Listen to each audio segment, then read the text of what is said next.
성령 주셨네. 예수님 찬양 받으소서.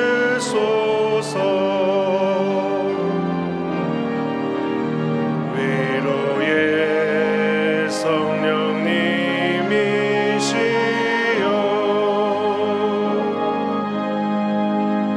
위로의 성령님이시여 우리 안에 계셔서 늘 인도하셨네. 위로의 성령님이시여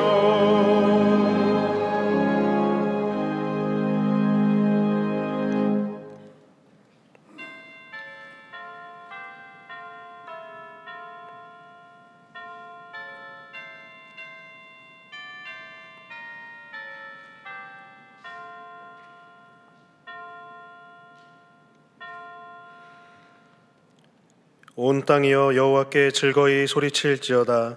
소리내어 즐겁게 노래하며 찬송할지어다.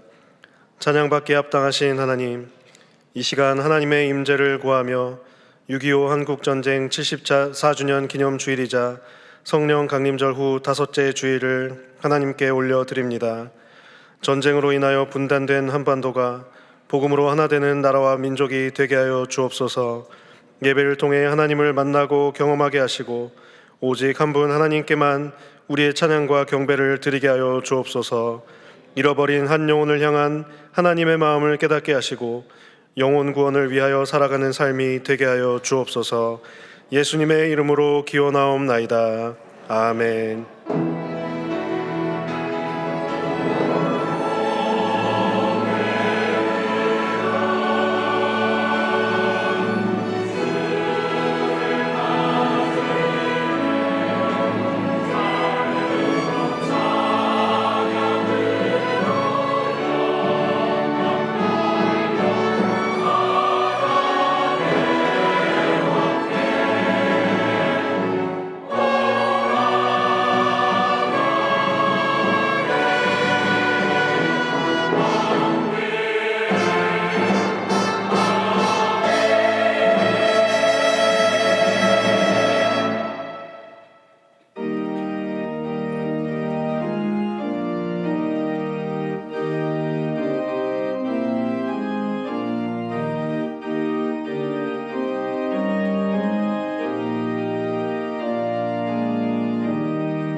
지난 한 주간 우리의 삶을 돌아보며 침묵으로 참회의 기도를 드리겠습니다.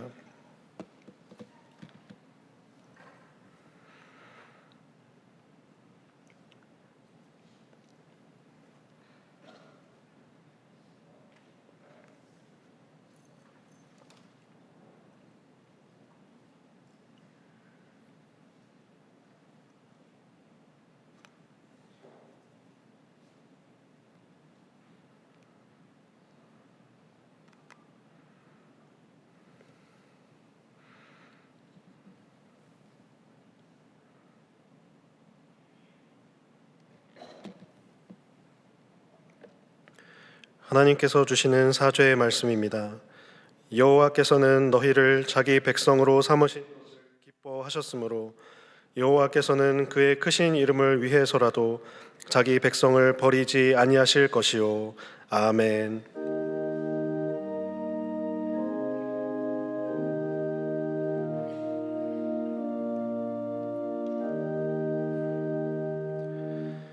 나는 전능하신 아버지 하나님 천지의 창조주를 믿습니다. 나는 그의 유일하신 아들 우리 주 예수 그리스도를 믿습니다. 그는 성령으로 잉태되어 동정녀 마리아에게서 나시고 본디오 빌라도에게 고난을 받아 십자가에 못 박혀 죽으시고 장사된 지 사흘 만에 죽은 자 가운데서 다시 살아나셨으며 하늘에 오르시어 전능하신 아버지 하나님 우편에 앉아 계시다가 거기로부터 살아있는 자와 죽은 자를 심판하러 오십니다. 나는 성령을 믿으며 거룩한 공교회와 성도의 교제와 죄를 용서받는 것과 몸의 부활과 영생을 믿습니다. 아멘.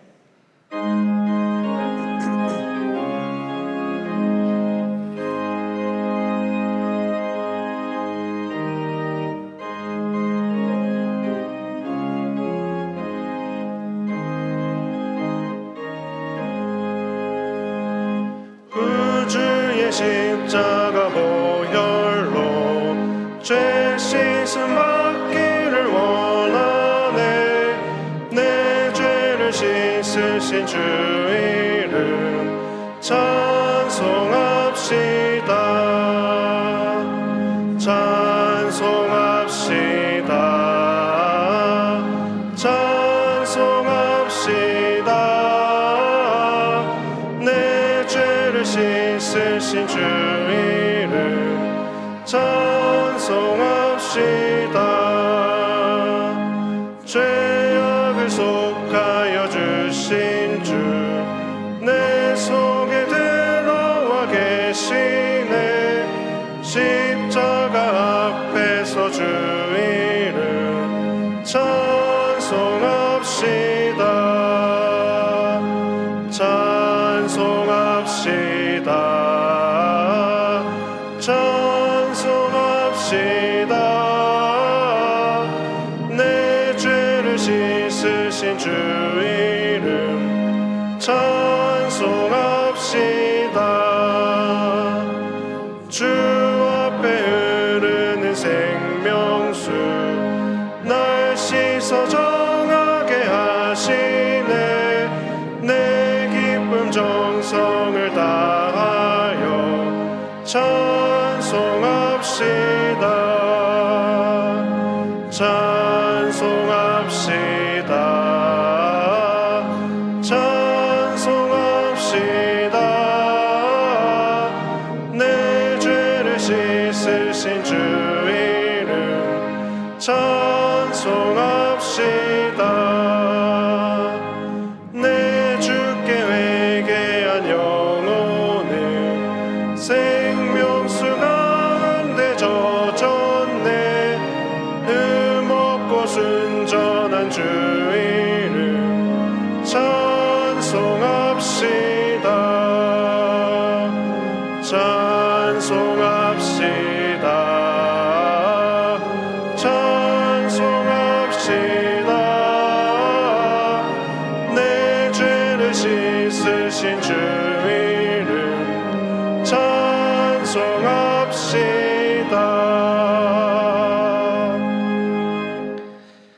자막을 보시면서 함께 교회 공동기도를 드리겠습니다. 우리의 기도에 응답하시는 하나님, 중보기도학교 졸업생과 수료생들이 기도를 통하여 하나님의 나라를 확장시켜 나가는 기도의 정병으로 살아가게 하옵소서. 동안의 성도들이 예배와 교회 활동을 풍성하게 하기 위한 교회 내외의 공간과 장소가 확보될 수 있게 하옵소서. 6.25 한국전쟁 74주년을 맞이하여 우리 민족 가운데 스며있는 전쟁의 상흔이 치유되게 하시고 하나님의 평화가 이 땅 위에 충만히 임하게 하옵소서. 담임 목사님의 영육간의 강건함을 주시고 가정과 사역 위에 하나님의 은혜와 평강이 충만하게 하옵소서. 아멘. 이제는 각 개인의 기도 제목과 작정한 한 영혼을 위하여 그리고 환우들을 위하여 기도를 드리겠습니다. 사랑의 하나님, 참으로 감사합니다. 동안에 각 개인에 속한 기도 제목을 주님 현명하여 주시고 작정한 한 영혼을 위하여 품고 기도하며 전도하고 영혼 구원을 위하여 애쓰는 성도들의 간구를 들으셔서 전도의 열매가 맺히게 하여 주옵소서. 동안에 속한 환우들이 치유와 회복을 경험하게 하시고 기뻐 뛰며 주님께 찬양하며 믿음의 간증을 올릴 수 있도록, 또한 병든 자들의 가정과 일터와 삶의 터전을 축복하여 주시옵소서. 낫게 하여 주시옵소서. 고쳐 주시옵소서. 치유하여 주실 줄 믿고 감사드리며 예수님의 이름으로.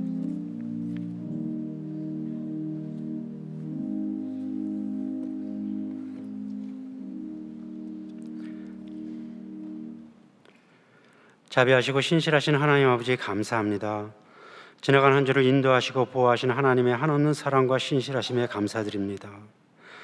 무더운 날이지만 주님의 보혈로 구속함을 입은 자녀들이 주의 은혜에 감사하며 마음과 정성을 다하여 영과 진리로 예배를 드리오니 이 예배를 받아 주옵시고, 험한 세상을 뒤로하고 은혜의 보좌 앞에 나온 주의 자녀들에게 하늘 문을 여시고 풍성한 은혜와 긍휼을 베풀어 주시옵소서. 역사의 주인 되시는 하나님, 오늘은 6.25 동족상잔의 비극을 기억하며 예배를 드립니다.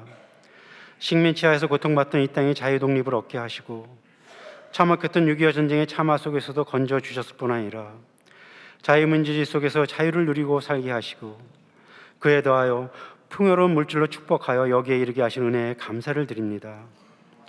그러나 여전히 남북은 분단 상태에 있는 휴전 중이고 북한은 군비와 핵으로 전쟁의 위협을 그치지 않으며 주변 열강들은 자국의 이익을 앞세우며 언제 돌변할지 모르는 위태로운 처지에 있지만 이 나라는 오히려 내적인 갈등과 분열로 갈갈이 찢겨졌으며 이 사회는 물질 만능주의를 넘어 인본주의라는 탈을 쓴 사단을 주인 삼고 하나님의 이름을 경히 여기어 창조 질서를 어지럽히는 범죄를 서슴지 않으며 은혜를 헛되이 받은 민족이 되어버렸습니다.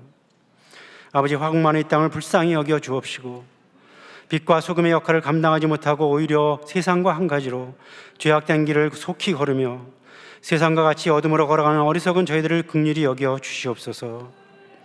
이 시간 너희는 먼저 너희 자신을 살피라고 하시는 말씀에 따라 저희들의 마음과 행위를 돌아보며 온전히 회개하며 엎드리오니 아버지, 용서하여 주옵시고 이제는 하나님의 사랑을 입은 자녀답게 극히 작은 수로도 만국의 어려운 시절에 이 땅을 변화시키던 믿음의 선인들의 발자취를 따르며 이 땅과 이 나라를 위하여 기도하기를 쉬는 죄를 범하지 않겠다고 결단하는 하나님의 사람이 되게 하여 주시옵소서.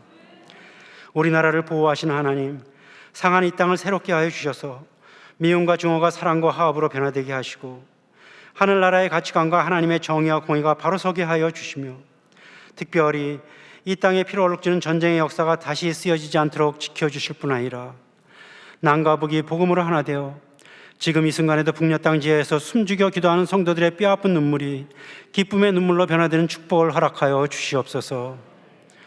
교회를 사랑하시는 하나님, 성령의 역사가 희미해진 이 시대에 동안교회와 성도가 초심으로 돌아가 오직 말씀과 기도로 성령 충만한 공동체가 되어 그리스도의 은혜의 복음을 전하는 교회가 되게 하시고 이 어둠의 시대를 밝히고 이 나라를 미래로 이끌어갈 믿음의 다음 세대를 그리스도 안에서 양육해내어 아름다운 믿음의 유산을 물려주는 복된 교회가 되게 하여 주시옵소서. 오늘도 단위에 세우신 김영진 단임 목사님께 성령의 충만함으로 덮어주시고 말씀과 기도의 아버지의 능력이 함께하여 주셔서 메마른 영혼들을 먹이는 데 부족함이 없게 하시고 남은 사역에서도 계획하신 하나님 나라의 건설과 확장을 감당할 수 있는 건강과 능력과 지혜를 허락하여 주시옵소서. 함께 하시는 교역자들을 성령님 인도하셔서 맡기신 양들을 먹이는데 부족함이 없도록 충만하게 하시고, 동일한 비전을 공유하는 지혜로운 동역자로, 그리고 미래의 한국교회를 위한 귀한 사역자로 세워 주시옵소서.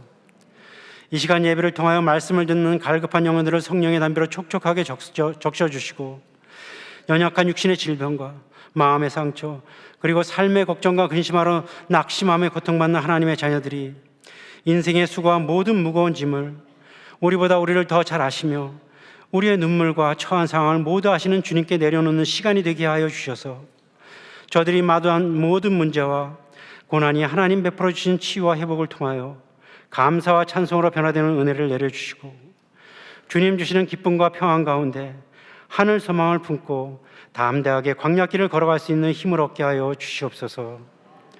아름다운 소리로 속죄하신 주님께 올려드리는 시온 찬양대와 오케스트라의 찬양을 기뻐 받으시고, 예배를 위해 기도와 여러 섬김으로 주의 전 곳곳에서 이름도 없이 빛도 없이 충성된 헌신을 감당하는 주의 지체들을 주님 칭찬하여 주시고, 아버지의 큰 위로와 평강으로 덮어 주시옵소서. 온전한 회심을 기뻐하시는 우리 주 예수님의 이름으로 간절히 기도드립니다. 아멘.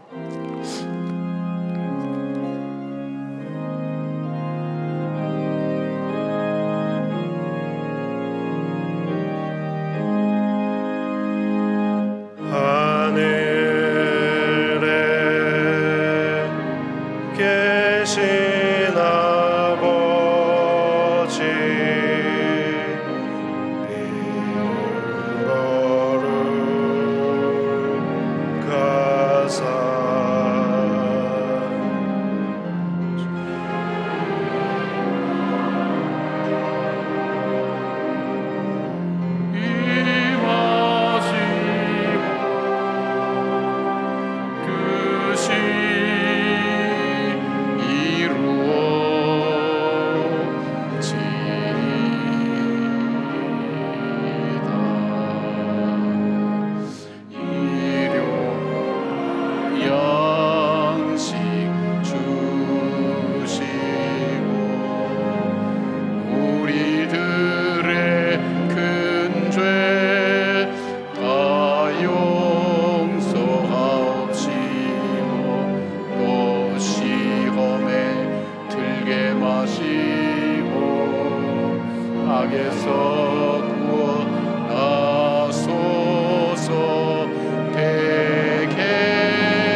칠십사 년 전에 겪었던 아픔을 아직도 간직하며 살아야 되는 이 민족을 특별히 사랑하셔서 복음의 역사로 새롭게 하여 주시는 하나님, 지나간 세월을 돌아보며 주님 앞에 감사와 찬양을 올려드립니다.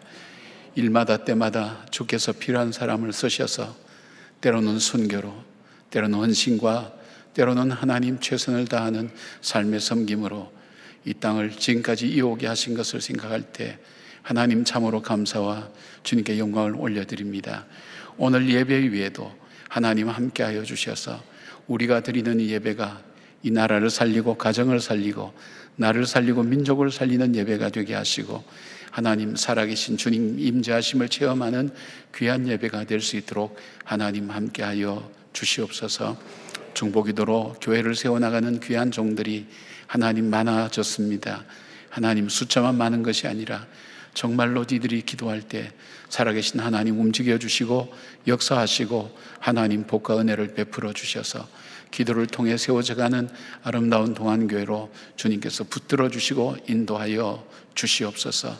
6.25라는 전쟁의 아픔을 딛고 복음이 아니면 이 땅을 다시 새롭게 할 수 없다고 결단했던 우리 믿음의 선조들로 인하여 세워진 동안교회가 오늘 이 어려운 시대 속에서도 난무하는 다양한 가치관 속에서도 하나님 미스메디아를 통해서 전달되는 여러 가지 하나님의 상황의 어려움 속에서도 우리의 믿음 지키게 하여 주시옵고, 하나님 주의 말씀을 듣고 말씀대로 순종하며 살아가며 어둠의 역사를 밝음으로 써갈 수 있는 귀한 저희 교회와 저희 성도들 되게 하셔서 죄에 휩쓸리지 않고 하나님 주님께 하나님 날마다 의뢰하며 믿음으로 걸어가는 주의 성도들이 될 수 있도록 도와주시기를 원합니다. 귀한 예물을 아버지 앞에 올려드립니다. 살아갈수록 아버지 느끼는 것, 우리 자신을 드리지 않으면 이 예물은 드릴 수가 없습니다. 그리고 황금 만능주의의 그 흐름이 어느새 우리들 마음속에 찾아와서 하나님 이 물질이 주인처럼 우리의 삶에 행사하고 있는 것도 발견할 때가 참으로 많습니다. 아버지 다시 한번 고백합니다. 우리의 주인이 이 물질이 아니라 하나님인 것을 기억합니다. 그것을 고백하는 예물을 드렸사오니 아버지 우리의 고백을 받으시고 예물이 쓰여지는 곳에 주의 영광이 드러나게 하시며 하늘 곳간에 쌓아두라고 말씀하신 주님, 우리의 삶이 천국에 쌓아두는 복된 삶이 될 수 있도록 붙들어 주시고 인도해 주시기를 원합니다. 드리지 못한 주의 하나님 자녀의 눈물의 예물 위에도 하나님께서 함께 하시고 우리 성도들의 생업의 현장과 가정 위에, 가족 위에, 자녀들 위에, 그리고 마음의 소원을 품고 기도하는 제목 위에 신실하게 응답하신 주님으로 인하여 하나님 감사와 기쁨의 예배를 드리는 오늘 예배가 될 수 있도록 함께하여 주시옵소서. 아버지 우리 가운데 함께 하셔서 우리의 기도를 들으시는 예수님 이름으로 기도드리옵나이다. 아멘.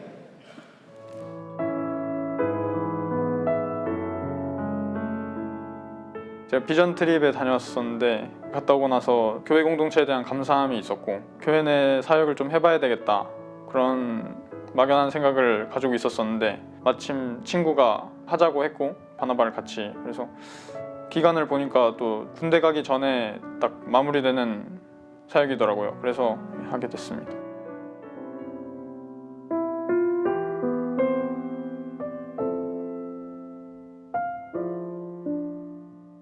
주방에 들어가는 게 일단 처음이잖아요, 그 공간에. 그래서 이런 공간이 있었다는 것도 처음 알았고, 그리고 거기서 주방 보조는 뭐 배식할 때 국 떨어지면 채우고, 뭐 식판 채우고, 수저도 정리해서 보충하고 뭐 이런 걸 하니까 일손들이 또 많이 필요한 거를 이제 처음 봐서 되게 생각보다 많은 수고가 필요하구나 하는 생각이 들었고, 내가 돕는다는 생각을 하니까 뿌듯함이 있었던 것 같아요.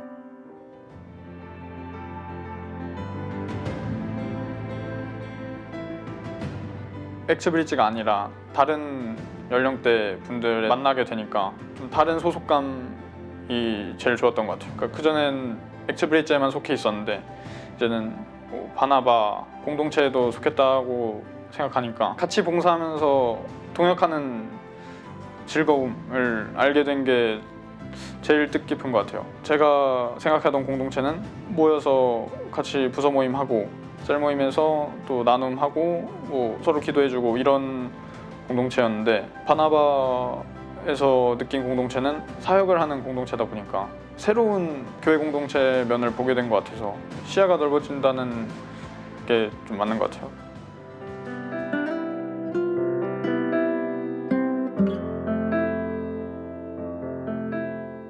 제가 사역에 참여하는 게 처음이니까 그전에는 어떤 사역에 어떻게 참여를 해야 될지 좀 막연하게 그냥 생각을 했었는데, 바나바를 처음 해보고 나서 통합교회에서 하는 다른 사역에도 더 쉽게 참여할 수 있을 것 같다는 생각을 했죠. 그래서 사역에 참여하는 게 조금 부담스럽고 이런 생각이 있었는데, 바나바를 통해서 사역하는 공동체의 분위기도 좀 느껴보고 생각보다 많은 어려움이 있지 않구나, 그런 것들도 알게 돼서 앞으로의 다른 사역을 만약에 하게 될 때도 바나바를 했던 경험이 더 편하게 그 사역을 할 수 있게 하는데 도움이 될 것 같아요.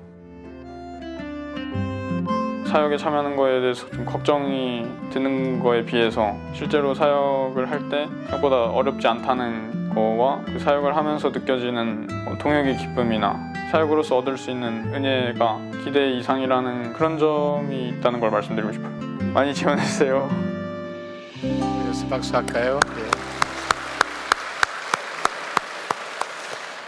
오늘 예배에 오신 여러분들을 환영하고 축복합니다. 또 영상으로 예배 드리는 분들, 또 병상에서 예배를 드리는 분들, 하나님께서 그 가운데도 함께 하셔서 우리 예배를 받으시는 귀한 은혜가 함께 나누어지기를 바랍니다.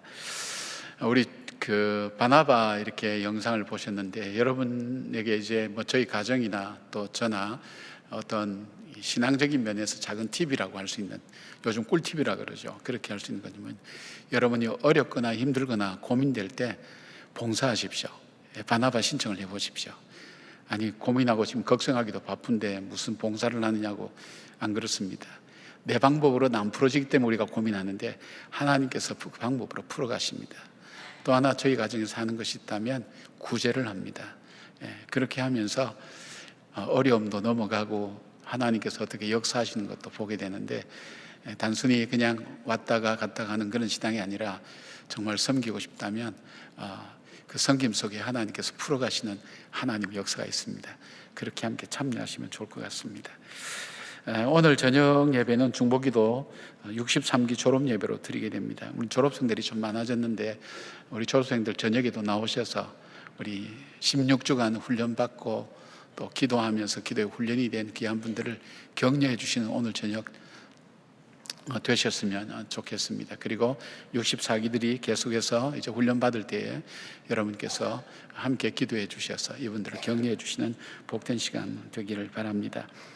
지난 주일 저녁 예배 때 우리 장로 임지 예식을 통해서 두 분의 비태 장로님이 우리 이은정, 나영수의 두 분께서 장로로 임직하셨습니다. 임직을 축하드리고 여러분께서 위하여 계속해서 기도해 주시길 부탁드립니다. 드디어 6월 큐티 특별 새벽기도의 마지막 차에 접어들었습니다. 서서히 질문이 옵니다. 그리스 타임 있냐고. 예, 그리스 타임 있습니다. 4일 있는데 그거 의지하지 마시고 남은 기간 열심히 하시는데, 예년보다 한 100여 분들이 더 기도의 자리에 나오신다고 말씀을 들었습니다. 여러분께서 함께 나오셔서 기도하고, 우리 6월 달이 사실 어려운 달이죠. 우리 민족에 있어서, 우리 근세사에서, 현대사에 있어서 가장 힘들었던 아픔이죠. 그 아픔이 있는 이 달에 기도하면서 이 나라와 민족을 위해서, 가정을 위해서 기도하신 여러분의 모습을 기합니다. 이제 마지막 한 주간 힘내어서 열심히 하시고 최선으로 함께 참여해 주시고, 우리 전사님들이 격려를 많이 받는 것 같아요. 우리 성도님들이 많이 나오셔서 함께 기도하시니까, 전도사님들은 저희 교회처럼 큰 교회의 강단에 서기가 참 거의 불가능하죠. 그런 교회가 없죠. 근데 이분들이 있어서 말씀을 전할 때 성도님들이 들어주고 공감하고 함께 은혜를 나눌 때 우리 전사님들에게 굉장히 격려가 되고 있습니다. 중간중간 또 격려하시면서 문자도 넣어주시고 함께 해주시면 고마울 것 같습니다. 그리고 이제 말씀드린 것처럼 이 바나바에 대해서 봉사하시고 나면 교회에서 여러 가지 동기후발을 할 수 있는 이렇게 혜택을 드립니다. 그 혜택이 뭐냐면, 바나바 훈련 받은 그 수료증을 가지고 성경부 교재 성경공부를 할 때 등록할 때 등록비가 무료가 되는 경우도 있고, 우리 청년들 같은 경우는 3회 정도 하게 되면 단기 선교할 때 항공료를 지원해주고, 우리 어른들은 반만 지원해줍니다. 6번 하면 다 해주느냐고, 그런 규정은 아직 생각 안 해봤습니다. 그러니까 한 3번 정도 그렇게 하니까 여러분께서 격려가 되고 함께 또 훈련 받을 수 있었으면 좋겠습니다. 이제는 64기로 이렇게 헌신하게 되는 중보기도 서약자들 헌신 순서입니다. 그 자리에 잠깐 일어나 주실까요? 정직하고 솔직하게 제가 묻는 말에 대답하시길 바랍니다. 불가능한 거 묻는 거 아니니까 너무 걱정하지 마시고 손 이렇게 드시고요. 묻겠습니다. 여러분은 중보기도의 삶을 최우선 순위에 두고 매주 1시간의 약정된 기도 시간을 확실히 지키겠습니까? 16주간입니다. 일주일에 1시간입니다. 다 개근하시는 거 확실히 맞죠? 그 기간 동안 아프지도 말고 여행도 가지 마시고, 그러니까 꼭 지키시기 바랍니다. 기도 신청 내용에 대해서는 어떤 경우에도 비밀을 철저히 지키겠습니까? 비밀 꼭 지켜주시고요. 중보기도학교 훈련을 마친 후에도 일평생 중보기도자로 헌신하며 살겠습니까?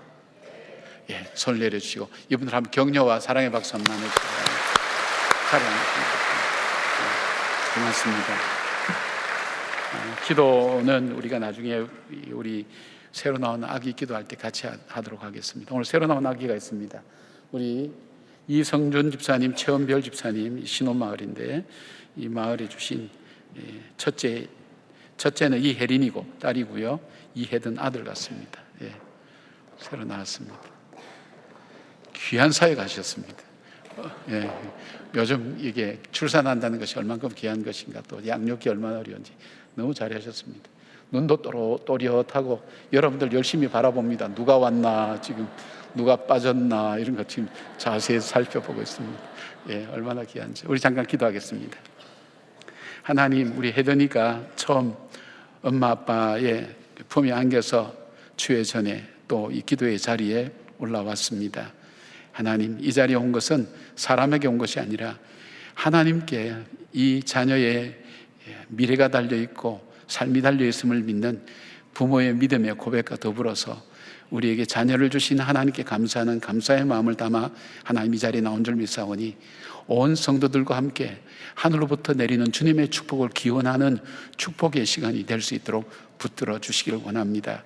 하나님, 우리 혜던이가 자람에 따라 몸이 튼튼하고 건강하여서 장수하는 축복을 누리게 하시고, 마음이 온유하고 겸손하여서 땅의 기업을 받게 하여 주실 뿐 아니라 정한 마음을 창조하시고 정직한 영을 새롭게 하셔서 구원의 즐거움이 떠나지 않는 축복의 사람이 되게 하시되, 이 땅을 살아가며 필요한 물질의 축복과 지혜와 지식과 하나님께서 주신 평안과, 그리고 좋은 친구들과 좋은 하나님 선생님들을 만나게 하시고, 하나님 좋은 하나님 또 배우자를 만나게 할 뿐 아니라 영적 지도자를 만나게 하셔서 그 삶이 복되고 아름다우며 시냇가의 신규 나무처럼 하나님 시대를 쫓아 과실을 맺는 복된 인생이 될 수 있도록 도와주시길 원합니다. 우리 혜린이도 축복해 주셔서 이 가정의 첫 달로 주님 허락해 주셔서오니 같은 은혜로 함께하여 주실 뿐 아니라 이 자녀들이 이 가정 안에서 잘 자랄 때에 하나님의 은혜가 더하게 하시고, 이 부모를 축복하여 주시고, 이 자녀를 양육하기에 부족함이 없는 믿음의 부유함과 물질의 축복과 주변 사람들의 하나님 여러 가지 도움의 손길들을 주님께서 베풀어 주셔서 이 자녀가 믿음으로 양육하고 아름답게 세워지는 일에 헌신할 수 있는 부모들이 될 수 있도록 도와주시고, 앞으로 자라서 교회의 큰 일꾼과 기둥처럼 세워지는 부모님과 이 가문이 될 수 있도록 복과 은혜를 베풀어 주시옵소서. 주신 은혜 감사하고 예수님의 이름으로 축복하며 기도드리옵나이다. 아멘.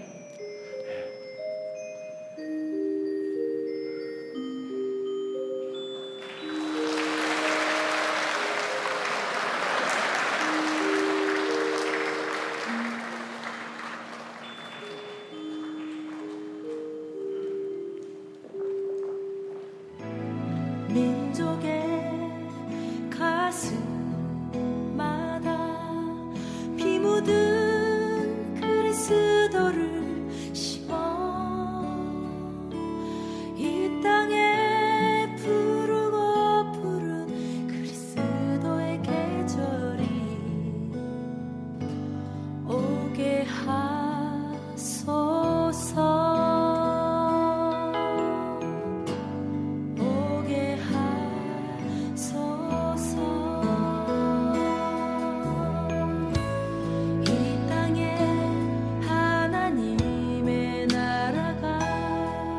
이루어지게 하옵소서.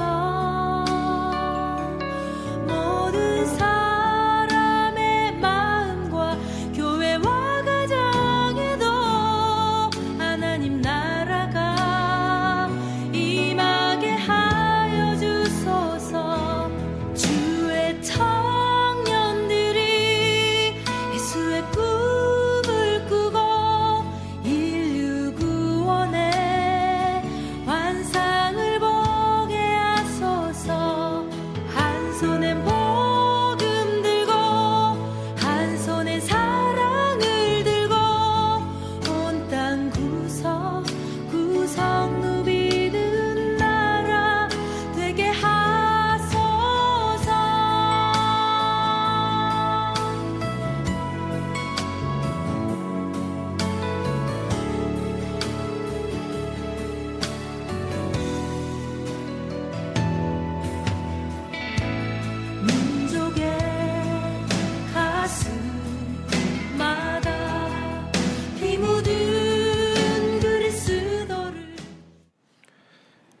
오늘 우리에게 주시는 하나님의 말씀은 누가복음 9장 28절에서 36절 말씀입니다. 다 함께 일어나셔서 하나님의 말씀을 경청하겠습니다. 이 말씀을 하신 후 8일쯤 되어 예수께서 베드로와 요한과 야고보를 데리고 기도하시러 산에 올라가사 기도하실 때에 용모가 변화되고 그 옷이 휘어져 광채가 나더라. 문득 두 사람이 예수와 함께 말하니 이는 모세와 엘리야라. 영광 중에 나타나서 장차 예수께서 예루살렘에서 별세하실 것을 말할세 베드로와 및 함께 있는 자들이 깊이 졸다가 온전히 깨어나 예수의 영광과 및 함께 선 두 사람을 보더니 두 사람이 떠날 때에 베드로가 예수께 여짜오되 주여 우리가 여기 있는 것이 좋사오니 우리가 초막 셋을 짓되 하나는 주를 위하여 하나는 모세를 위하여 하나는 엘리야를 위하여 하사이다 하되 자기가 하는 말을 자기도 알지 못하더라. 이 말 할 즈음에 구름이 와서 그들을 덮는지라. 구름 속으로 들어갈 때에 그들이 무서워하더니 구름 속에서 소리가 나서 이르되 이는 나의 아들 곧 택함을 받은 자니 너희는 그의 말을 들으라 하고 소리가 그침에 오직 예수만 보이더라. 제자들이 잠잠하여 그 본 것을 무엇이든지 그때에는 아무에게도 이르지 아니하니라.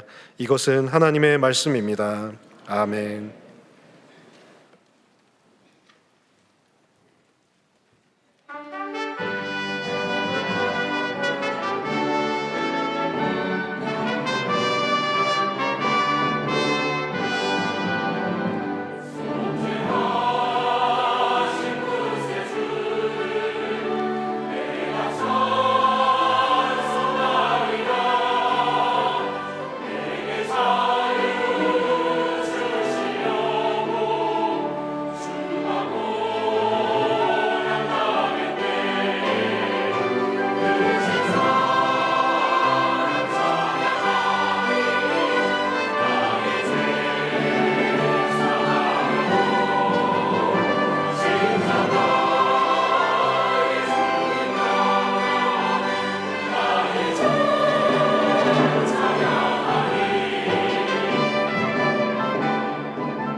아멘.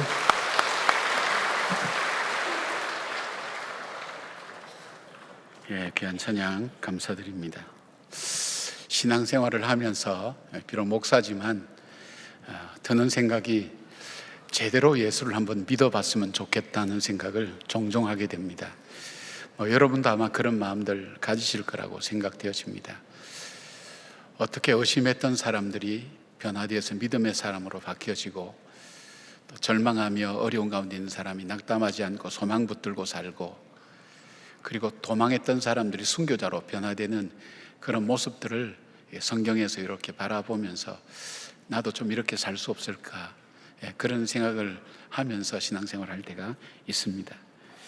그런 면에서 저는 누가복음을 바로 이 누가의 그 흐름을 따라서 이렇게 살펴봅니다. 이 누가복음의 원래 목적은 이방인들을 대상으로 이 복음에 대한 것을 소개하기 위해서 적었는데 그 이유가 무엇인가 하면 이 데오빌로 가카라는 사람에게 적으면서 당신이 알고 당신이 믿고 있는 것을 더욱더 확실하게 하기 위해서 바로 이 편지를 쓴다고 그렇게 이야기를 하고 있습니다. 그래서 누가는 누가복음으로 끝나지 않고 이 복음 안에서 제대로 예수를 믿었던 제자들이 사도행전에 가서 예수님이 승천하시고 난 이후에 어떻게 그들이 살면서 기독교의 역사를 이어왔는가를 기록하는 것에 초점을 두고 이 말씀을 적고 있습니다. 그렇다면 오늘 저와 같은 생각을 혹시 갖고 있는 분이 있다면 오늘 이 말씀을 좀 눈여겨봐야 될 필요가 있는 것이, 오늘 누가복음의 이 9장의 사건은 굉장히 중요한 사건입니다.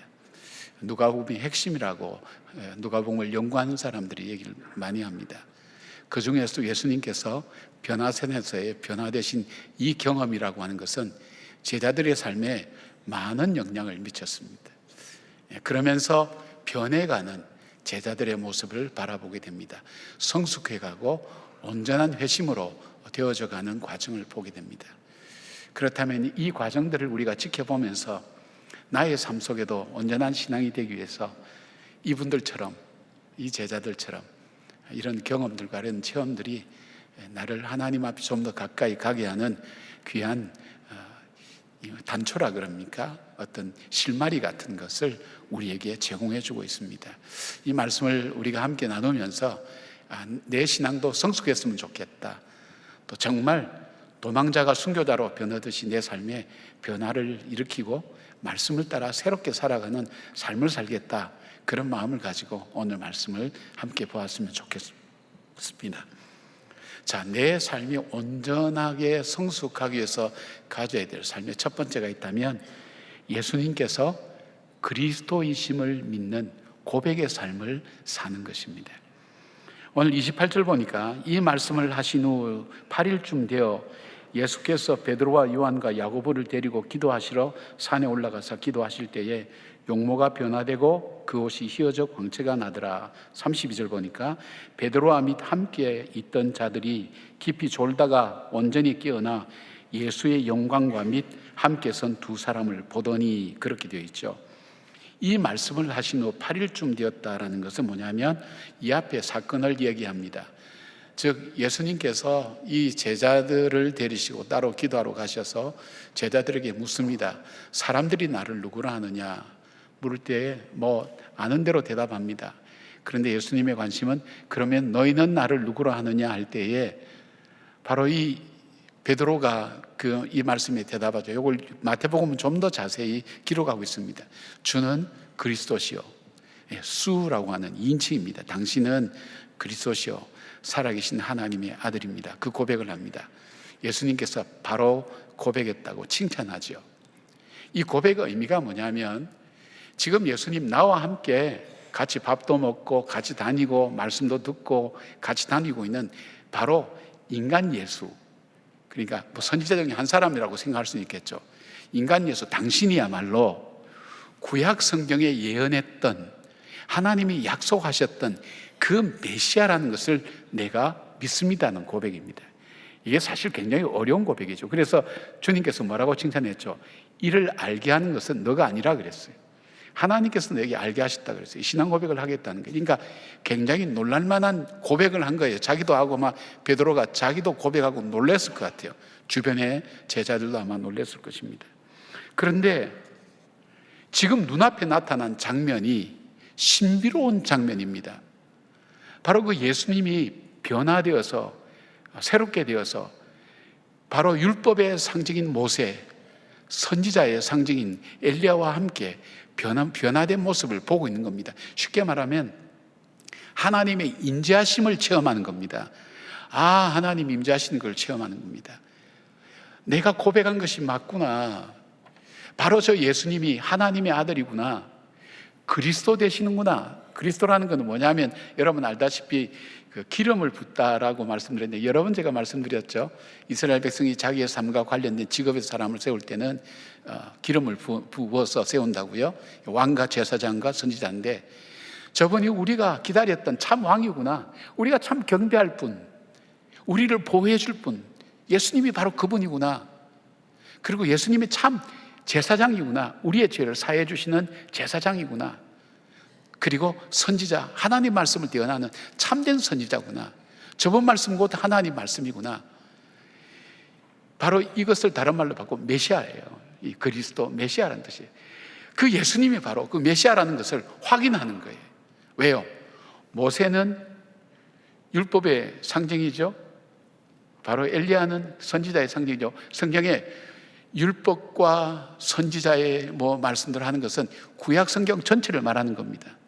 바로 저분이, 바로 내가 알던 그 예수님이 하나님이 말씀하신 선지자와 율법을 통해서 우리에게 말씀하셨던 바로 우리를 구원해 주실 그 구세주 되신다는 것, 그것을 발견하고 놀라는 겁니다. 그래서 얼마나 황홀했던지 주님 여기에서 집을 세 채를 짓고, 하나는 주님을 위하여, 하나는 모세를 위하여, 하나는 엘리야를 위하여 집을 짓고 여기 살았으면 좋겠습니다 하는 황홀한 그 경험을 얘기하죠.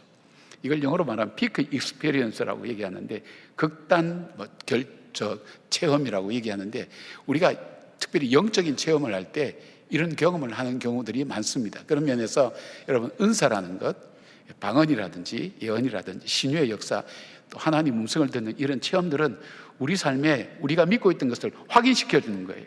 아, 하나님이 살아계시는구나. 하나님이 나를 팽개치지 않고 나를 구속하시는구나. 하나님이 이 세상의 많은 사람들 중에 나를 귀하게 여기시구나. 사랑할 사람이 나밖에 없는 것처럼 그렇게 사랑하시는 것을 확신하고 확인하는 계기가 된 거예요. 여기 이 변화산의 사건이 일어난 다음에 요한복음 1장 14절에 사도 요한은 이렇게 고백합니다. 말씀이 육신이 되어 우리 가운데 거하심에 우리가 그의 영광을 보니 아버지의 독생자의 영광이요 은혜와 진리가 충만하더라. 그렇게 합니다. 훗날 베드로는 베드로후서 1장 17절부터 18절까지 이 사건에 대해서 이렇게 얘기합니다. 지극히 큰 영광 중에서 이러한 소리가 그에게 나기를, 이는 내 사랑하는 아들이요 내 기뻐하는 자라 하실 때에 그가 하나님 아버지께 존귀와 영광을 받으셨느니라.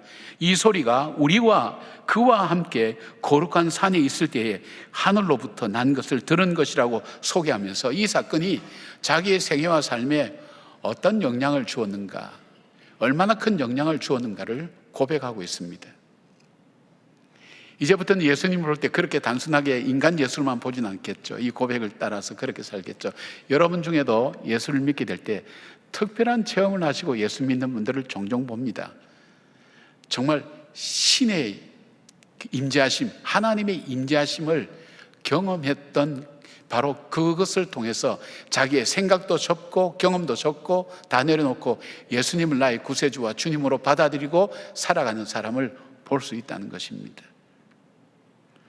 여러분, 이 일로 인해서 사도행전에 가면 베드로는 제자들의 대표로 제자들을 이끌며 예루살렘 교회를 세우고 섬기다가 순교하게 되고, 야고보는 12사도 중에 복음을 증거하다가 최초의 순교자가 되었고, 사도 요한은 마지막까지 예수 그리스도의 말씀을 증거하며 예수님의 어머님을 끝까지 섬기는 삶을 살았습니다. 하나님의 임재하심을 체험했던 이들, 자신들의 삶 속에서 예수께서 그리스도 즉 구세주와 주님 되심을 끝까지 증거하는 증인으로 살았던 것을 말합니다. 그렇다면 오늘 그 제자들이 아니라 오늘 우리는 어떻게 살아야 될까요? 하나님이 육신이 되어 인간의 몸을 입으시고 우리 가운데 거하시는 것을 체험한 그 제자들처럼 동일하게 약속하신 그 하나님은 하나님 말씀하신 대로 오늘 성령으로 우리 가운데 거하셔서 역사하시는 하나님의 임재하심을 의식하며 살아가는 삶을 말합니다. 우리가 예배를 드리지만 그냥 단순히 드리는 예배가 아니라 이 자리에 하나님이 약속하신 대로 성령님이 임재하시고 내 마음과 내 삶을 주관하고 계신다는 그 믿음의 하나님 임재의식을 가지고 예배를 드린다는 겁니다. 이 구원의 확신이 있는 분들, 이 확신이 있는 분들. 그리고 일상생활은 어떻습니까? 일상을 살아갈 때 단순히 평범한 일들 가운데 단순히 나에게 자연스럽게 우연히 지나가는 것이 아니라 하나님의 임재하심을 의식하며 하나님께서 나에게 말씀하시고 나와 동행하시는 것을 체험하며 증거하는 삶을 사는 것을 말합니다. 이 16세기라고 제가 기억하는데 16세기에 그 살았던 사람 중에 로렌스 형제라는 분이 있습니다. 이분은 전쟁으로 인해서 전쟁터 나갔다가 좀 장애를 입고 자기의 삶에 어떤 회의도 느끼고 어떻게 살까 하다가 수도원에 들어가게 됩니다. 학력이 부족해서 수도사로서 정식으로 이렇게 살아갈 수는 없고, 그가 한 일이 있다면 부엌에서 밥하고 설거지하는 일들, 시장 보는 일들, 그다음 옷 수선하는 일들, 아주 허드렛 일을 맡았습니다. 근데 이 사람이 다른 거예요. 예를 들면 이 사람이 시장 갈 때도, 물건 살 때도 하나님, 이 수사님들이 먹을 이 음식을 살 때 꼭 필요한 것을 살 수 있도록 도와주시기 원합니다.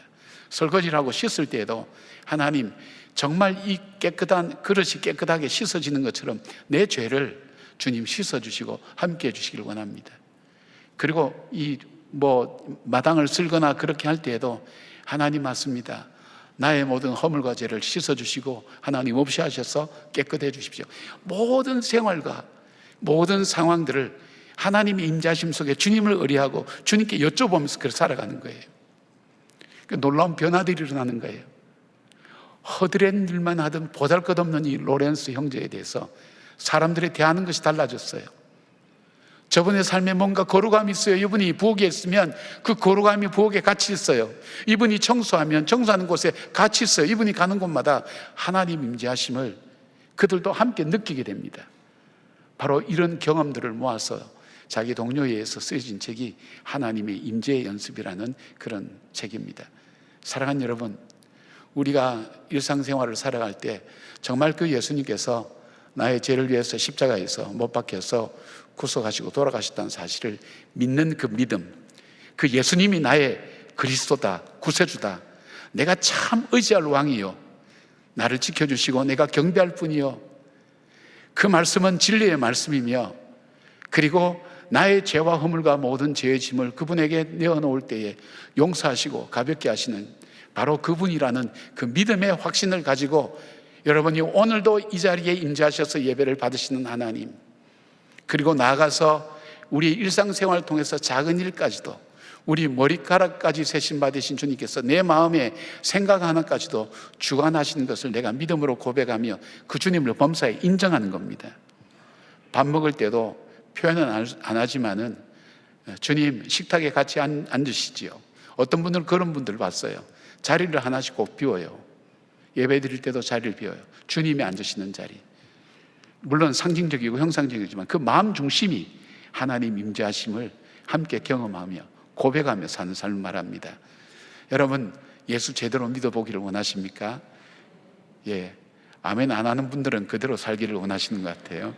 예, 그렇다면 일상생활을 통해서 하나님께서 약속하신 대로 예수님이 구세주라는 사실을 발견했던 그 제자들처럼 오늘 말씀하신 대로 성령께서 언약하신 대로 나와 함께 하시고 나로 하여금 말씀을 깨닫게 하시고 나에게 죄의 길로 가지 않도록 나를 붙드시고 인도하시는 분이라는 것을 범사에 인정하고 그렇게 살아가는 삶을 연습할 때에 그것이 바로 예수님께서 나의 구세주 되심을 고백하는 삶이 되는 겁니다.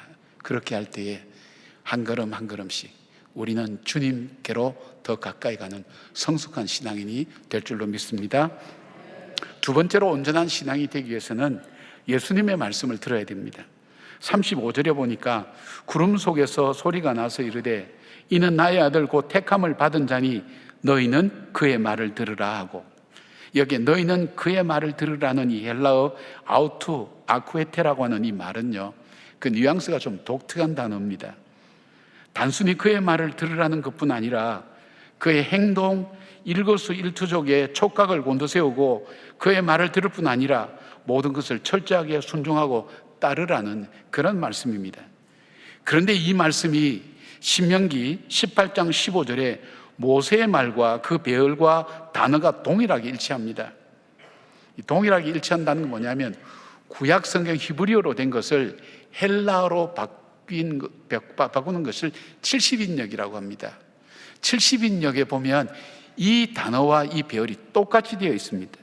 신명기 18장 15절에 모세의 말 보면 내 하나님 여호와께서 너희 가운데 내 형제 중에서 너를 위하여 나와 같은 선지자 하나를 일으키리니 너희는 그의 말을 들을지어다. 바로 이것이 누가복음 9장 35절과 동일하다는 것입니다. 여러분 신명기에서는 여러분이 잘 아시죠? 이스라엘 백성이 광야 40년을 살고 모압 평지에서 모세가 이스라엘 백성들을 모아놓고 지난 광야 40년의 삶을 신앙적으로 영적으로 해석을 해주고 재해석을 하죠. 그리고 어디에 초점 두는가 하면 이제 하나님께서 약속하신 가나안 땅에 들어갔을 때에 그때 어떻게 살아야 되는가 하는 것을 말씀으로 전하고 있습니다. 그 말씀 속에서 이 모세가 그의 말을 들으라, 하나님이 일으킨 선지자의 말을 들으라, 이 말은 뭐냐면, 이 말씀을 들으라면 새로운 곳에 갔을 때에 알지 못했던 우상들, 우상이라고 생각하지 않았던 우상들, 새로운 문화들, 새로운 풍습들 다 좋아 보이고 합당하게 보이고 그리고 옳게 여겨진다 할지라도 그것을 따라가지 말라는 거예요. 그것을 강조하고 있는 거, 말씀하고 있는 거예요. 바로 그곳에 가서 하나님 말씀을 믿고 그 말씀대로 행하고 순종하라는 것을 말씀하고 있는, 그 말씀을 오늘 누가는 바로 그것을 똑같이 그 기록을 하고 있는 거예요. 주님께서 오늘 이 예루살렘으로 올라가는 십자가를 앞두고 주님께서 오늘 이 가나안 이 변화산에서의 이 체험을 이 제자들에게 하시는 이유가 뭘까요? 하나님께서 십자가를 앞두고 사람이 위기를 만나면 사람이 달라지거든요. 사람이 소유가 달라지거나 입장이 달라지거나 위치가 달라지거나 상황이 달라지면 사람은 흔들리게 돼 있어요. 십자가를 앞두고 예수님께 잡혀서 고난을 당하고 십자가에 잡혀서 부활하시는 이 모든 과정 속에서도 너희 판단과 너희 생각과 너희 옳다고 생각된 대로 하지 말고 예수님께서 하시는 말씀을 들으라는 거예요. 그 말씀에 촉각을 세우고 그 말씀대로 순종하고 그 말씀을 따르라는 것을 주님께서 오늘 말씀하고 있습니다. 사랑하는 여러분, 그 말씀은 이 백성들에게만 하시는 말씀이겠습니까? 오늘 제자들에게만 하신 말씀이겠습니까? 오늘 이 시대를 살아가는 오늘 우리에게도 동일하게 주님은 말씀하지 않습니까? 세상에 들어야 될 것도 얼마나 많습니까? 여러분 유튜브 보면 요즘 볼 거 엄청나게 많습니다. 별 희한한 거 다 있습니다. 별 것까지 유튜브 다 나옵니다. 볼 것 많습니다. 들을 것 많습니다. 우리의 눈과 귀와 마음을 빼앗아가는 것이 많습니다. 그것이 좋아 보입니다. 옳아 보입니다. 그것이 아니라 하나님께서 주시는 새로운 그 말씀을 따라 살아가는 거예요. 이게 게르케고르가 했던 이야기인데 어떤 보석상에 도둑놈이 들어왔어요. 도둑놈이 들어왔는데 도둑놈이 갖고 간 건 아무것도 없어요. 한 것은 그 보석의 가격표를 다 바꿔놨어요. 비싼 거는 싼 값으로, 싼 거는 비싼 것으로. 그러다 보니까 이 집에서는 어떻게 됩니까? 정말 비싼 보석은 헐값으로 팔리고 보잘것없는 것은 비싼 값으로 바치는 거예요. 마찬가지라 그래요. 사단이 오늘 우리에게 찾아와서 우리에게 무엇이 소중하고 중요한 것인가 하는 것을 이 가치를 바꿔버렸어요. 그러니까 사람들은 썩어질 것, 헛된 것에 초점 맞추고 그것을 귀하게 여기고 비싸게 싸가는 것과 마찬가지라는 거예요. 정말 귀중한 것, 내 생명과 내 미래를 위해서, 내 영혼을 위해서 소중한 것들을 귀하게 여기지 않는 세상에 우리가 살고 있다는 거예요. 그의 말씀을 들으라. 여러분, 이 말씀을, 그의 말씀을 듣는다라는 이 표현을 이렇게 사용하다 보면 생각나는 것이 있어요. 여러분, 십자가를 중심으로 해서 가장 많은 피해를 입은 사람이 누굽니까? 물론 예수님이실 수도 있지만은 제자들 중에는 베드로만큼 피해를 입은 사람이 없어요.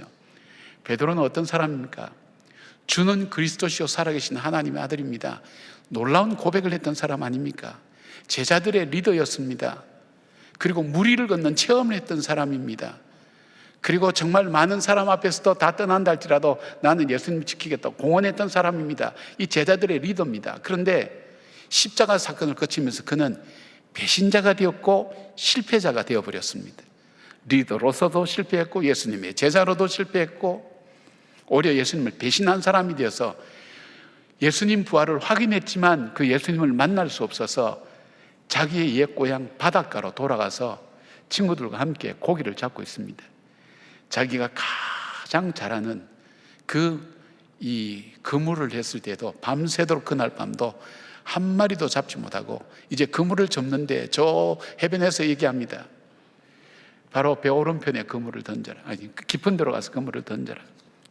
오른편에, 제가 계속 헷갈립니다. 배 오른편에 그물을 던져라.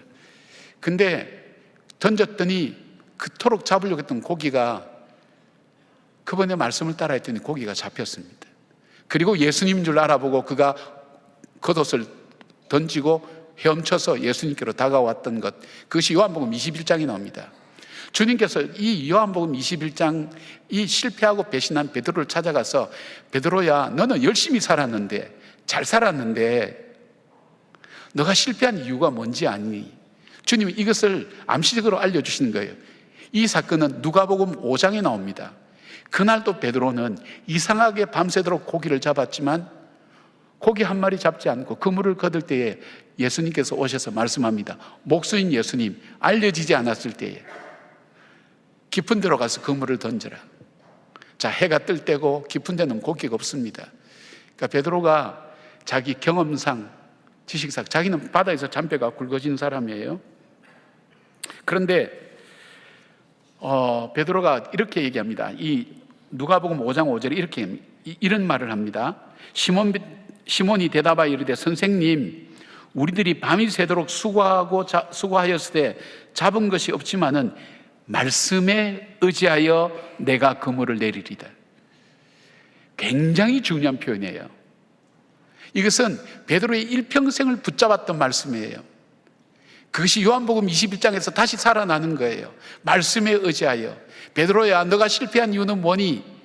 실패를 거듭할 때 말씀에 의지하여 너가 그물을 내렸을 때 고기를 잡지 않았니? 그래서 너가 나를 따라오게 되었잖아. 고기를 잡았을 때 그 고개로 가지 않고 나에게로 와서 내가 죄인입니다, 나를 떠나십시오 그렇게 요청했던 바로 그 사건 기억하니? 너가 실패한 이유가 뭐니? 너는 그때 말씀에 의지하여 그물을 내린다. 그럴 때에 그토록 네 경험과 연륜과 상황과 모든 것에서 실패했던 너가 고기를 가득 잡을 수 있지 않았니? 그것을 통해서 베드로에게 뭘 말씀하셨을까요? 주의 말씀을 듣고 그 말씀을 따라 살아가는 삶. 베드로는 이후에 그는 말씀을 들으며 그 말씀대로 순종하는 삶을 살았습니다. 그랬던 그가, 실패자의 배신했던 그가 한 번 설교할 때 3,000명이 회개하기도 하고 초대교회를 부흥시키고 세우고 하나님의 역사를 일으키며 세계의 역사를 바꾸는 귀한 시작을 했던 반석과 같은 인물이 될 수 있었던 것, 말씀에 의지하여 살았던 삶. 여러분은 그렇게 항변하실 수 있을 거예요. 나는 열심히 살았는데, 열심히 한 것밖에는 죄가 없는데 내가 왜 이렇게 되어야 되지? 그렇게 얘기하실 분도 많습니다. 맞습니다. 여러분, 죄는 열심히 산 죄밖에 없습니다. 근데 왜 그렇게 돼야 되지? 오늘 이 베드로에게 말씀에 의지하여 그물을 내렸던 그 베드로처럼 하나님 말씀을 들으라는 거예요. 들을 것 많지만, 따라갈 것 많고 좋은 것 많지만 그것이 아니라 하나님 말씀 속에 생명이 있어요. 이 마지막에 이렇게 표현이 있어요. 소리가 그침에 오직 예수만 보이더라. 결국 남는 것은 예수님밖에 없어요. 우리 신앙생활에 있어서 체험도 중요하고 환상도 중요하고 다 중요합니다. 그것 붙들고 계속 얘기할 수 있지만 결국 남는 것은 예수님밖에 없어요. 왜요? 왜냐하면 예수님이 복음이기 때문에, 복된 소식이기 때문에, 예수님 말씀이 진리이기 때문에 그렇습니다. 예수님만 남더라, 그렇게 되어 있습니다. 사랑하는 여러분, 여러분의 실패는 한번 생각해 보시지 않았어요? 나는 왜 엄마 아버지로 실패하면서 살았을까? 왜 우리 부부는 이 실패하면서 이 가정이 왜 이렇게 됐을까?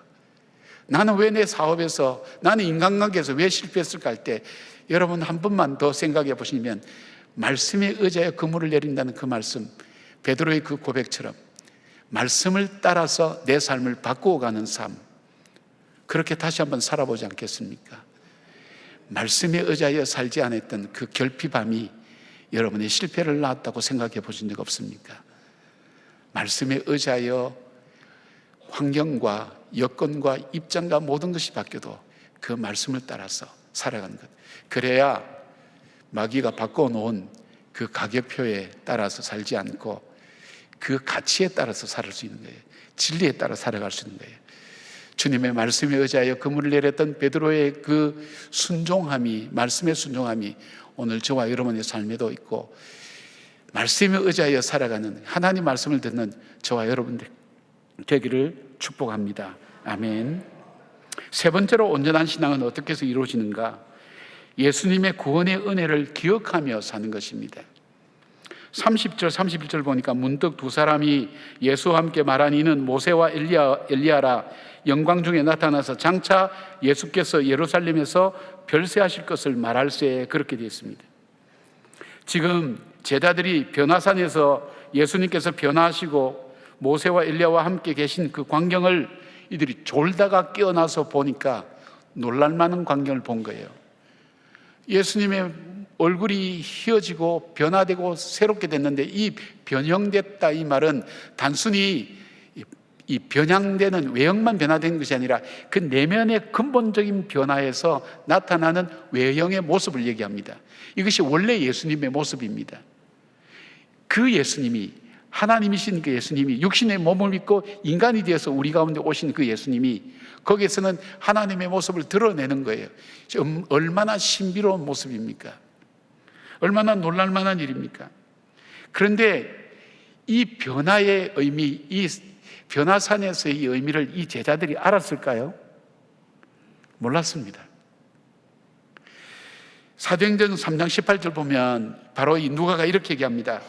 그러나 하나님이 모든 선지자의 입을 통하여 자기의 그리스도께서 고난받으실 일을 미리 알게 하신 것을 이와 같이 이루셨느니라, 그렇게 말씀합니다. 제자들은 몰랐지만 이 변화산에서의 이 체험이 오늘 저와 여러분의 운명과도 직결되는 귀중한 놀라운 어떤 분기점이 되는 놀라운 사건입니다. 31절에 영광 중에 나타나서 장차 예수께서 예루살렘에서 별세하실 것을 말할세 있는 짧은 구절 속에 누가는 엄청난 내용을 담고 있습니다. 여기에 세 가지 헬라어 단어를 사용했는데 좀 어렵지만 설명해 볼게요. 먼저 에멜렌이라는 이 단어입니다. 이것은 장차 뭐뭐 하실 거다 할 때 막연한 미래를 얘기하는 표현은 아니에요. 이 단어는 확실하게 이루어질 것에 대한 것을 이야기하는 그런 표현이에요. 쉽게 말씀드리면 가까운 미래에 예수께서 예루살렘에서 십자가를 지시고 인류의 죄를 대속하시는 사건이 반드시 이루어질 것을 강조하는 이야기를 바로 이 두 명 엘리야와 모세와 함께 이야기하고 있다는 것을 강조하고 있는 거예요. 반드시 이루어진다. 예수님께서 십자가에 못 박혀 죽으시며 우리의 죄를 속죄해 주실 것을. 그리고 두 번째 나온 단어가 플레룬이라는 단어인데 우리 성경에는 뭐뭐 하는 것을 이루라고 번역됐습니다. 근데 원래의 의미는 무엇을 채우다, 성취한다, 그런 뜻입니다. 예수님의 죽음은 자연적인 죽음이 아니라 약속된 미래를 향하여 계속 나아감을 통해 궁극적으로 성취되는 의지적 죽음이라는 것을 말씀하고 있습니다. 세 번째 단어는 엑소돈이라는 단어입니다. 이 별세라고 번역됐는데 아주 잘못된 번역입니다. 원어의 의미를 잘 설명해 주지 못하고 있습니다. 이 단어의 원어는 엑소도스, 즉 무엇으로부터 벗어난다는 의미지만 우리가 잘 알고 있는 것은 출애굽을 뜻하는 단어로 사용됩니다. 이스라엘 백성은 엑소도스 이러면 출애굽을 기억합니다. 그들은 역사를 그거 기억하는 거예요. 누가는 이 단어를 사용하면서 이스라엘의 출애굽을 염두에 두었을까요? 여러분 잘 아는 것처럼 6월절에 일어났던 일들을 알지 않습니까? 어떻게 했습니까? 주님께서 양을 잡아서 그 양의 피를 가지고 이 문설주와 임방에 바르라 그랬죠. 어린 양의 피를 우슬초에 묻혀서 임방과 문술, 양쪽 문설주에 바르라 그랬어요. 그 밤에 죽음의 천사가 지나갈 때 그 어린 양의 피가 있는 곳은 죽음의 천사가 들어가지 않았어요. 그러나 그렇지 않은 것은 어디든지 짐승이든 어디든 사람이든 맏것은 모두 죽이고 난 다음 그날 바로 이스라엘 백성이 출애굽하게 된 거예요. 이스라엘 백성의 고통과 괴로움과 속박의 자리를 떠나게 된 것은 어린 양의 피로 말미암아 그들이 자유함을 얻은 거예요. 바로 예수 그리스도의 보혈의 피, 예수님께서 십자가에서 그 피로 말미암아 우리에게 참된 자유함이 주어진다는 것을 바로 이 단어를 통해서 표현하고 있는 것을 보게 됩니다. 누가는 다른 복음서와는 다르게 세 분이 어떤 주제로 대화했는지를 기록했죠. 종합하면 분명히 언약하신 대로 약속된 장소와 시일에 온 인류의 죄의 심판과 더불어서 예수 그리스도께서 그 저주의 십자가에서 우리 죄를 대신해서 어린 양의 보배 피를 흘릴 것을 나누었다는 것입니다. 예수님은 자신이 십자가에 죽을 걸 아시면서도 한 걸음 한 걸음 예루살렘으로, 이제 9장 50절부터 보면 예루살렘으로 올라가기 시작하는 것을 보게 됩니다. 이 제자들이 이걸 일을 몰랐어요. 심지어는 예수님께서 부활하시고 나타나시다는 소식까지 들었지만 그럼에도 불구하고 엠마오로 가는 두 제자, 그들은 예수님이 죽었다는 그 절망 가운데 예루살렘에서 엠마오로 내려가고 있었어요. 걸어가고 있었어요. 성경에 그들의 얼굴빛은 슬픈 빛이었다 그랬어요. 소망을 잃어버린 사람, 행복을 잃어버린 사람, 무엇을 붙들고 살아야 될지 의미를 잃어버린 사람, 그리고 그들의 대화의 주제는 죽음입니다. 예수 그리스도의 주제, 죽음이에요. 여러분, 오늘 일상을 나누는 대화 속에 여러분 대화가 다양하게 이루어지지만 그 대화의 주제를 가만히 하나만 딱 뽑아서 보면 절망과 죽음이라는 대화만 계속하고 있지 않습니까? 복잡하고 어려운 일로 인해서 얼굴이 항상 우거지상이 되어 있는 그런 모습들은 아닙니까? 바로 그렇게 내려가고 있을 때에, 왜요? 예수님이 십자가에 죽으시고 부활하신 이 사실에 대해서 모르는 거예요. 깨닫지를 못한 거예요. 그럴 때에 누가복음 24장 25절부터 27절에 이를 때 이렇게 얘기합니다. 미련하고 선지자들이 말한 모든 것을 마음에 더디 믿는 자들이여, 그리스도가 이런 고난을 받고 자기의 영광에 들어가야 할 것이 아니냐 하시고, 이에 모세와 모든 선지자의 글로 시작하여 모든 성경에 쓴 바 자기에 관한 것을 자세히 설명하시느라. 그리고 난 다음 32절 좀 띄었어요. 그들이 서로 말하되 길에서 우리에게 말씀하시고 우리에게 성경을 풀어주실 때에 우리 속에서 마음이 뜨겁지 아니하더냐. 그때서야 깨닫게 된 거예요. 아, 구약에 하나님이 약속하셨던 그 예수 그리스도, 우리의 메시아는 십자가에서 우리의 죄를 다 씻으시고 우리의 죄를 대신해서 저주를 받으시고 우리를 용서하시고 우리에게 참 소망을 주시고 자유함을 주시고 부활하심으로 우리 소망의 이 시작이 되었다는 것을 그때서야 깨닫는 거예요. 그리고 그 밤에 그들은 일어나서 바로 예루살렘으로 올라가는 삶의 변화가 일어나는 것을 보게 됩니다. 존 뉴턴 목사님은 십자가의 이 놀라운 하나님의 구속의 사랑을 깨닫고 난 다음에 그는 이렇게 표현했습니다. Amazing grace, 놀라운 하나님의 사랑. 달리 표현할 수 없었어요. 놀라운 하나님의 은혜. 여러분, 오늘 우리가 살아가고 예배드리는 것, 우리가 하나님께 나갈 수 있는 것은 어린 양의 보혈의 피가 아니면, 예수 그리스도의 보혈의 피가 아니면 우리는 감히 하나님께 나갈 수가 없는 거예요. 그래서 기도할 때마다 예수님의 이름으로 기도하는 이유가 바로 여기에 있습니다. 예수님의 보혈의 피공로지에서 하나님께 나가는 것, 바로 예수님의 피가 아니면, 보혈의 피가 아니면 하나님께 나갈 수가 없는 겁니다. 그러니까 오늘 예배 드리는 것이 그냥 끌려왔든 어떻게 왔든 그냥 드리는 것이 아니라 은혜로 드리는 겁니다. 우리의 일상이 은혜라는 겁니다. 우리가 고민하고 걱정하고 염려해도 우리는 어떻게 돼요? 우리는 구원받은 백성이에요. 예수의 보혈의 피로 우리 죄가 씻음받고 우리에게는 참 소망이 있어요. 그 소망을 가지고 오늘 이 땅을 살아가며 인생이 겪어야 되는 일들을 겪어나갈 때에 낙심할 것이 아니라 우리가 정말 은혜 가운데 살고 있구나 하는 것을 깨닫게 되는 겁니다. 오늘은 6.25 74주년 기념 주일로 우리가 지킵니다마는 저는 그 생각을 잠깐 했어요. 만약에 이 나라가 공산화가 됐다면 오늘 나는 없을 거야. 교회도 없고. 저는 전후 세대거든요. 전쟁 후의 세대이기 때문에. 근데 어떻게 해서 내가 오늘 목사가 되고 복음을 전하고 자유롭게 예수를 믿을 수 있는, 복음을 받아니 이 땅에 살 수 있을까를 생각하면서 6.25에 대한 얘기를 생각해 봤어요. 이 6.25의 가장 위기가 되었던 곳은 6.25가 난 지 3개월 만에 위기가 됐어요. 부산밖에는 남지 않았어요. 낙동강 전쟁이 시작되기 시작했어요.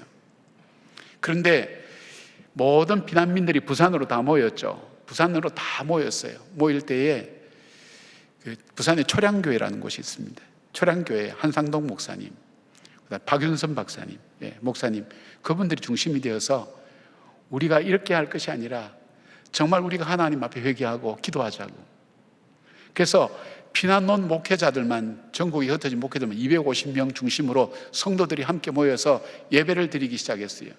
예배는 회개의 예배였어요. 회개의 예배. 우리가 신사참배한 것, 해방 후에 교단이 분열되고 나누어진 것, 정말 하나님께서 우리에게 준 이 사명을 감당하지 못한 것을 회개할 때 3일 만에 다 터져버렸어요. 일주일 원래 예배하기로 되어 있었는데 2주로 연장이 계속됩니다. 손양원 목사님도 오셔서 말씀을 전하려고 했는데 공산당에 잡혀서 오시지 못했어요. 그리고 이 기도회는 예상되는 시간을 훨씬 지나서 9월 15일까지 이루어지게 됐습니다. 그런데 9월 15일 날 호해가 돌기 시작했어요. 인천 상륙작전에 성공했다고. 확률 5,000분의 1입니다. 내부에서조차도 반대가 많았던 그 일들, 인천의 상륙함으로 인해서 북한의 보급로가 끊어지고 이 부산이 포위됐던 여기에서 공산당이 여기서부터 물러나기 시작했어요. 무너지기 시작했어요. 그러면서 이 땅이 자유민주주의, 자유대한민국이 되고 우리가 복음을 믿고 살아갈 수 있는 이 땅이 된 거예요. 그렇다면 오늘 우리가 생각이 될 게 뭘까요? 오늘 우리가 이 예배를 드릴 수 있다는 것도 뭐에 살고 있죠? 하나님께서 주신 큰 은혜와 더불어서 이 전쟁의 참혹함, 그 가운데서 우리가 이북에 지금 태어났다면 어떻게 살까요? 한번 생각해 보셨어요? 이북 좋아하는 분들도 많지만은 한번 냉정하게 한번 생각해 보세요. 이북에 태어났다면 우리가 예배 드릴 수 없습니다. 우리는 자유롭게 드리는 예배 시간, 그러나 그들에게는 죽음을 각오하고 드리는 예배 시간이라는 것. 북한만 그런 것이 아니라 지금 이 땅에 이슬람 문화권이나 다른 힌두 문화권에 있는 사람, 그 사람들은 예배 드릴 때 죽음을 각오하고 예배를 드리는, 예수 그리스도의 보혈의 피, 그 은혜에 의지하여 살아가는 그 예배를 드리고 있는 겁니다. 그러니까 여러분 어때요? 이 예배가 하나님 살아계신 예배, 그리고 하나님 임재하시는 예배, 그리고 내 삶 가운데도 약속하신 대로 임재하시는 그분을, 성령께서 함께 하신 것을 믿고 그분의 임재하심을 체험하고 그분을 의식하며 살아가는 그 삶, 그것이야말로 우리의 삶을 새롭게 만드는 것 아니겠습니까? 돌멩이를 물 위에 띄울 수 있나요? 돌멩이 자체는 뜰 수가 없습니다. 그런데 이 돌멩이를 통나무에 묶어서 띄우면 돌멩이는 물 위에 뜹니다. 나 자신은 돌멩이처럼 무거워서 가라앉고 주저앉지만 주님의 은혜의 나무에, 십자가에 나를 묶어서 내 삶을 살아갈 때 내 삶은 가라앉는 삶이 아니라 떠 있는 삶이 되는 줄 믿습니다. 그런데 중요한 것이 있어요. 누가가 오늘 우리에게 알려준 중요한 것. 오늘 가장 누가복음의 중심이 되는, 핵심이 되는 너희는 나를 누구로 하느냐는 그 질문이 나오고 대답이 나왔던 그곳에 바로 이 18절 본길이 나와요. 예수께서 따로 기도하실 때에 이 고백이 나왔어요. 그리고 오늘 본문도 그렇게 되어 있어요. 이 말씀을 하신 후 8일쯤 되어 예수께서 베드로와 요한과 야고보를 데리고 기도하시러 산에 올라가실 때, 누가가 강조하는 게 뭘까요? 이런 놀라운 변화는 기도할 때 이루어졌다는 것을 우리에게 일러주고 있습니다. 팁으로 주고 있죠. 사랑하는 여러분, 정말 예수 제대로 한번 믿었으면 좋겠다는 생각을 갖고 있습니다. 목사인 저도 이렇게 이 생각이 간절한데 여러분들은 얼마나 간절하겠습니까? 그렇게 하기 위해서 우리가 일상을 통해서 예수님께서 나의 구세주 되심, 그것을 믿고 그 약속하신 그 주님께서 성령으로 우리 가운데 함께 하신다는 것을 믿음으로 고백하며 일상을 통해서 주님과 의논하고 주님과 상의하고 주님께 맡기고 그렇게 살아가는 삶을 계속해서 일상을 통해서 반복하시길 바랍니다. 그리고 들어야 될 건 많지만 예수님의 말씀을 듣고 그 말씀대로 순종하며 베드로처럼 역사를 뒤집어 새로운 역사를 만들어가는, 복음의 역사를 만들어가고 세계사를 다시 쓰는 놀라운 변화, 말씀을 듣고 행하는 그 삶에서 왔다는 것을 기억하면서 여러분의 삶, 쉽게 말하면 팔자를 바꾸기를 원하시면 말씀을 듣고 말씀대로 살아가는 여러분 되기를 바랍니다. 그리고 약속하신 대로 성령께서 오늘 나와 함께 하신다는, 그리고 내 삶을 구속해 주셨다는 그 은혜를 기억하며 놀라운 하나님의 은혜, 그 은혜를 찬양하며 곤고한 가운데서도, 어려운 가운데서도 이 소망 붙들고 말씀 붙들고 승리하는 저와 여러분 되기를 주님의 이름으로 축복합니다. 아멘. 기도하겠습니다. 말씀에 아멘하는 주의 성도들과 함께 살아계신 하나님 앞에 예배를 드립니다. 이 자리에 임재하셔서 우리의 예배를 받으시고 우리의 마음의 중심을 살피시는 주의 능력과 은혜가 하나님 우리 가운데 증거되고 나타나게 하여 주시어서 살아계신 그 하나님을 반드시 믿는 놀라운 체험과 은혜가 우리 가운데 있게 하여 주시옵소서. 하나님이 이 나라와 이 민족을 구원하여 주시고 살려주셨사오니 아버지, 주님께서 이 조그만 땅덩어리에 남겨주신 하나님 이 비전과 꿈, 축복의 통로로 살아가는 그 삶의 사명을 잃어버리지 않도록 도와주시고 하나님 물질이 주인이 되어가는 이 세상 속에 하나님께서 우리 삶의 주인이 되어주심을 다시 고백하는 삶을 살기에 부족함이 없도록 하나님 함께하여 주시옵소서. 살아계신 예수님 이름으로 기도드리옵나이다. 아멘. 다 같이 일어나셔서 고백의 찬양 함께 올려드리겠습니다.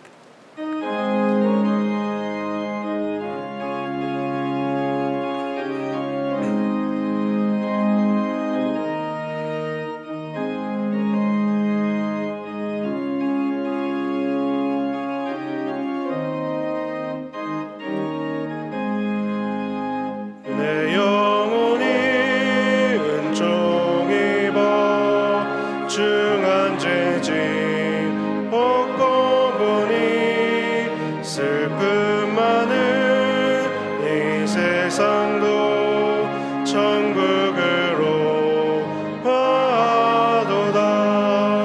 할렐루야 찬양하세. 내 모든 죄 사함받고 주 예수와 동행하니 그 어디나 하늘나라. 주의 얼굴 뵙기 전에 멀리 뵈던 하늘나라. 내 맘속에 이루어지니 날로 날로 가깝도다. 할렐루야 찬양하세. 내 모든 죄 사함받고 주 예수와 동행하니 그 어디나 하늘나라. 높은 산이 거친 들이 조막이나 궁궐이나 내 주 예수 모신 곳이 그 어디나 하늘나라. 할렐루야 찬양하세. 내 모든 죄 사함받고 주 예수와 동행하니 그 어디나 하늘나라. 6월 이달의 말씀을 함께 선포하시겠습니다. 형제들아, 너희가 자유를 위하여 부르심을 입었으나 그러나 그 자유로 육체의 기회를 삼지 말고 오직 사랑으로 서로 종 노릇하라. 아멘. 하나님, 우리가 은혜 가운데 살아가는 것을 고백하는 삶이 되게 하여 주시옵소서. 그 회개의 기도가 주님께 상달되어서 확률 5,000분의 1밖에 안 되는 인천 상륙작전이 성공할 수 있도록 그 눈물의 기도를 사용하여 주셨고, 방공포로로 석방되어서 이곳에 복음만이 이 민족의 미래를 열어간다는 비전을 가지고 세웠던 이 교회가 오늘 하나님 우리가 함께 예배드리는 복된 교회가 된 것처럼 우리 후손들에게 이 복음의 아름다움을 증거하고 전하는 저희들의 삶이 될 수 있도록 하나님 은혜를 다하여 주셔서 이 세상 가운데 주의 말씀 듣고 그 말씀대로 따라가는 믿음의 성도들 될 수 있도록 함께하여 주시옵소서. 이제는 우리 주 예수 그리스도의 은혜와 우리 하나님 아버지의 크고 놀라운 사랑과 성령님의 감화 감동하심이 이 자리에 우리와 함께 동행하시고 함께하여 주심이 오늘 예수 그리스도께서 나의 구세주와 주님 되심을 고백하는 주의 성도들의 일상과 삶 가운데 이 나라와 이 민족 가운데 지금부터 영까지 함께 하시기를 간절히 축원하옵나이다. 아멘.